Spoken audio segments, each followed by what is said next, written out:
এসেছে।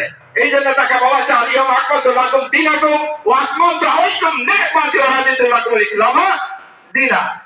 এই যে আয়াত, এটা সর্বশেষ আয়াত। আসুন আমরা আমাদের দেশটাতে আমরা শান্তি প্রতিষ্ঠা করি, আমাদের দেশটাতে কোরআন সুন্নাহ মোতাবেক এখানে শান্তি যাতে আসে। আমার জনগণ শুধু মুসলমান নয়, যারা এই দেশে বসবাস করছে, এই দেশের তারাই নাগরিক, তারাই যেন শান্তি ভোগ করতে পারে, এই আশাবাদ ব্যক্ত করে আমার সংক্ষিপ্ত কথা এখানে শেষ করছি।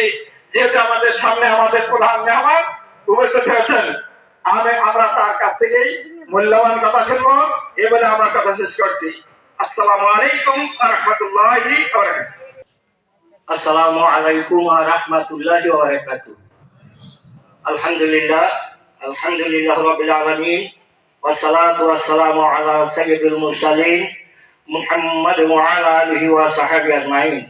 আউযু বিল্লাহি মিনাশ শাইতানির রাজীম। বিসমিল্লাহির রাহমানির রাহিম। লাকাদ কানা লাকুম ফি রাসূলিল্লাহি উসওয়াতুন হাসানাহ।